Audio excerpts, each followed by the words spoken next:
I'm going to read chapter 25 of Treasure Island, titled, I Strike the Jolly Roger. I had scarce gained a position on the bowsprit when the flying jib flapped and filled upon the other tack with a report like a gun.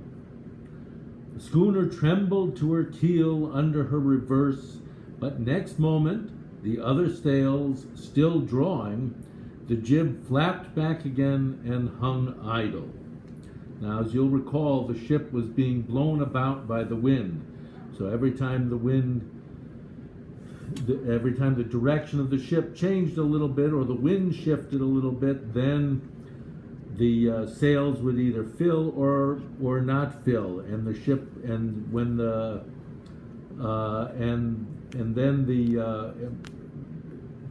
when the sails emptied or filled, they snapped like a whip cracking. Now you'll remember that Jim had just climbed up onto the bowsprit. Now that's the mast that sticks out from the bow of the ship, from the front of the ship, and there are two sails attached to it, and those sails are called jib sails. So when those filled and the ship shuddered, Jim, who was crawling along a long pole, almost was thrown off, but he kept his balance, he kept his hold on the mast, and he crawled back along the bowsprit and tumbled head foremost on the deck. He got back onto the ship. I was on the lee side of the forecastle. Now the forecastle is the front part of the ship. It's in the bow, and it's called the forecastle because in old ships that are even hundreds of years older than this ship, that part of the ship was often elevated like a castle. It looked a little bit like a castle, and when ships were fighting with each other, they actually put soldiers on that part of the deck to fight. So I was on the lee side of the forecastle, that's the side out of the wind, and the mainsail, which was still drawing, concealed from me a certain portion of the after deck. The after deck meaning the deck towards the back of the ship. Not a soul was to be seen. The planks, which had not been swabbed since the mutiny, meaning no one had washed the floor of the deck of the ship, and the planks which made up the deck, bore the print of many feet, and an empty bottle, broken by the neck, tumbled to and fro like a live thing in the scuppers. Now, around the deck of the ship is a kind of a fence or a wall that's part of the hull of the ship, and that's to keep water out off of the deck so that the sailors wouldn't be washed away by seas, and so that if water did come in, it would drain out by holes at the edge of that wall. Those holes, that's called the scuppers, like the word scoop. Suddenly, the Hispaniola came right into the wind. The jibs behind me cracked aloud. The rudder slammed to because the rudder was free. The whole ship gave a sickening heave and shudder, and at the same moment the main boom swung inboard. The main boom was the main mast. The boom is the main mast goes straight up in the air. The boom is the bottom. At the bottom there is a long pole attached to the main mast by a kind of a swivel. And the sail is attached to that. The bottom of the sail is attached to that. And when it swings around, it makes quite a noise and quite a racket. The main boom swung inboard, the sheet groaning in the blocks, and showed me the lee after deck, the other side of the boat which he had not been able to see before. There were the two watchmen, sure enough, Redcap on his back, as stiff as a handspike, with his arms stretched out like those of a crucifix, like this, and his teeth showing through his open lips, Israel hands propped against the bulwarks, his chin on his chest, his hands lying open before him on the deck, his face as white under its tan as a tallow candle. For a while, the ship kept bucking and sidling like a vicious horse, the sails filling now on one tack, now on another, and the boom swinging to and fro till the mast groaned aloud under the strain. Now and again, too, there would come a cloud of light spray over the bulwark. That's that wall around the deck of the ship that keeps the water out off of the deck, and a heavy blow of the ship's bows against the swell. So when the ship went into a wave, it was kind of struck by the waves. So much heavier weather was made of it by this great rigged ship than by my homemade lopsided coracle now gone to the bottom of the sea. What he's saying is that the coracle, that little ship, was able to tolerate the waves, was able to go between the waves. The large rigged ship, the schooner, was too big for that, and it took all of those waves. It was struck by the water, just like being smacked. If you're standing at the side of the beach and the waves are coming in, that's exactly how it felt. At every jump of the schooner, Redcap slipped to and fro, but, what was ghastly to behold, neither his attitude nor his fixed teeth-disclosing grin was anyway disturbed by this rough usage. At every jump, too, Israel Hands appeared still more to sink into himself and to settle down upon the deck like this. His feet sliding ever the further out, and the whole body canting towards the stern. So he was his head was towards the bow of the ship, and his feet towards the stern of the ship, so that his face became little by little hid from me, and at last I could see nothing beyond his ear and the frayed ringlet of one whisker, his sideburns. At the same time, I observed around both of them splashes of dark blood upon the planks, and began to feel sure that they had killed each other in their drunken wrath. While I was thus looking and wondering, in a calm moment, when the ship was still, Israel Hands turned partly around, and with a low moan, writhed himself back to the position in which I had seen him first. The moan, which told of pain and deadly weakness, and the way in which his jaw hung open, went right to my heart. But when I remembered the talk I had overheard from the apple barrel, all pity left me.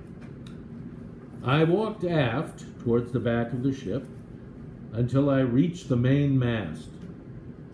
"Come aboard, Mr. Hands," I said ironically.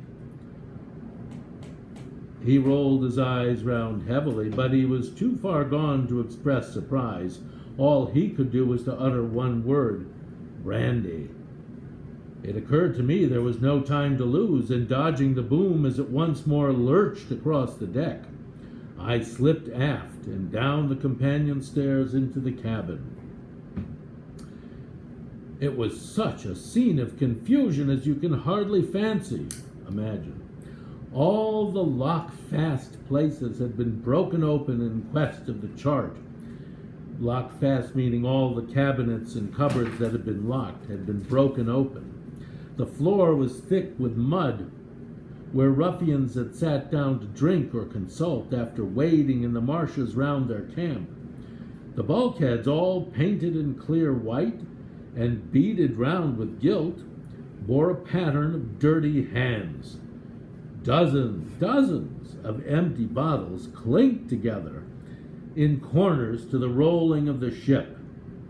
One of the doctor's medical books lay open on the table. Half of the leaves got it out, I suppose, for pipe lights.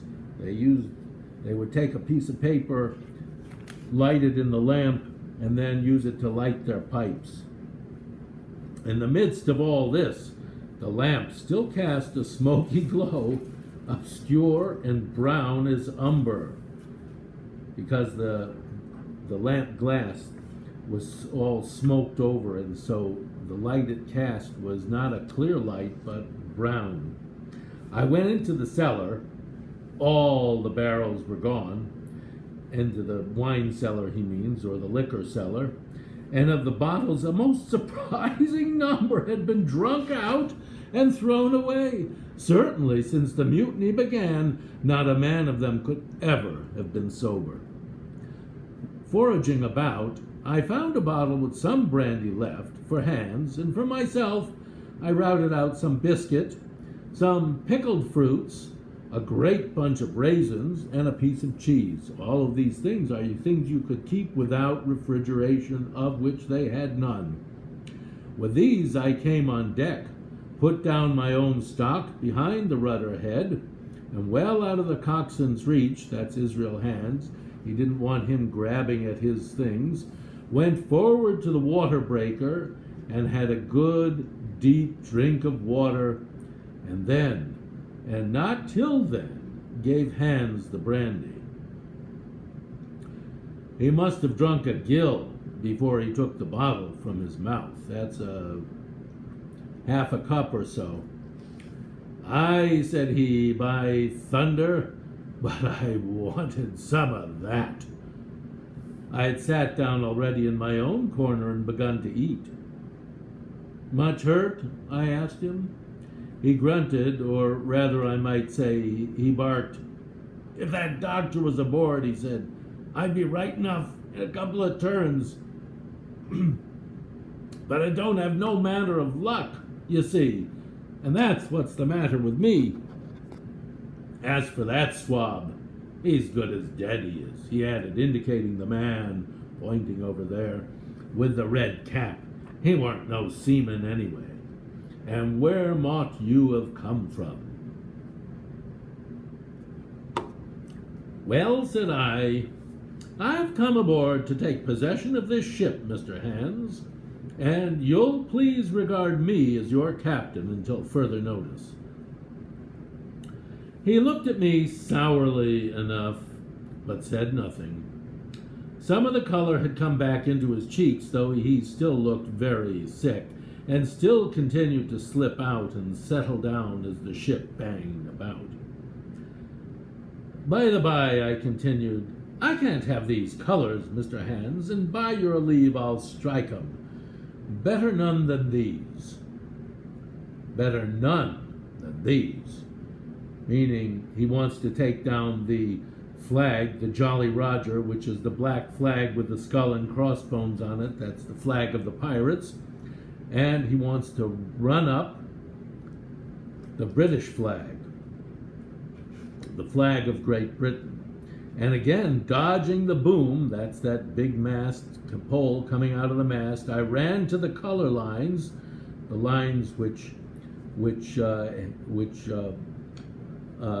the ropes that ran up to the flags at the top, handed down their cursed black flag, and chucked it overboard. "God save the King," said I, waving my cap, "and there's an end to Captain Silver." He watched me keenly and slyly, his chin all the while on his breast like that. "I reckon," he said at last, "I reckon, Captain Hawkins, you'll kind of want to get ashore now. Suppose we talks?" "Why, yes," said I, "with all my heart, Mr. Hands, say on." And I went back to my meal with a good appetite. "This man," he began, nodding feebly at the corpse, "O'Brien were his name, a rank Irelander. This man and me got the canvas on her, meaning for to sail her back. Well, he's dead now, he is, as dead as bilge. And who's to sail this ship? I don't see. Without I gives you a hint, you ain't that man as far as I can tell. Now, look here. You give me food and drink and an old scarf or handkerchief to tie my wound up, you do, and I'll tell you how to sail her, and that's about square all round, as I take it. I'll tell you one thing, says I'm not going back to Captain Kidd's anchorage. I mean to get into North Inlet and beach her quietly there, the other end of the island. To be sure you did, he cried. Why, I ain't such an infernal lubber after all. I can see, can't I? I've tried my fling, I have, and I've lost. And it's you who has the wind of me. North Inlet?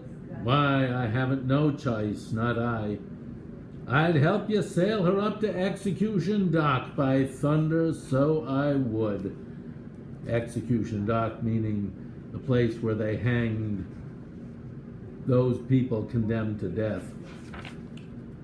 Well, as it seemed to me there was some sense in this, we struck our bargain on the spot. In 3 minutes I had the Hispaniola sailing easily before the wind along the coast of Treasure Island, with good hopes of turning the wind along the coast of Treasure Island, with good hopes of turning the northern point ere noon, and beating down again as far as North Inlet before high water, when we might beach her safely and wait till the subsiding tide permitted us to land. Then I lashed the tiller and went below to my own chest, where I got a soft silk handkerchief of my mother's. With this, and with my aid, Hans bound up the great bleeding stab he had received in the thigh, and after he'd eaten a little and had a swallow or two more of the brandy, he began to pick up visibly, sat straighter up, spoke louder and clearer, and looked in every way another man. The breeze served us admirably. We skimmed before it like a bird, the coast of the island flashing by, and the view changing every minute. Soon we were past the highlands and bowling beside low, sandy country, sparsely dotted with dwarf pines, and soon we were beyond that again, and had turned the corner of the rocky hill that ends the island on the north. I was greatly elated with my new command, and pleased with the bright sunshiny weather and these different prospects of the coast. I had now plenty of water and good things to eat, and my conscience, which had smitten me hard for my desertion, was quieted by the great conquest I had made. I should, I think, have had nothing left me to desire but for the eyes of the coxswain as they followed me derisively about the deck, and the odd smile that appeared continually on his face. It was a smile that had in it something both of pain and weakness, a haggard old man's smile, but there was beside that a grain of derision, a shadow of treachery in his expression as he craftily watched and watched and watched me at my work. You can see that Israel Hands has something up his sleeve. He has no intention of just lying there, wounded though he be, weak though he be. He's not planning to allow himself to be taken by a mere boy. That's the end of chapter 25.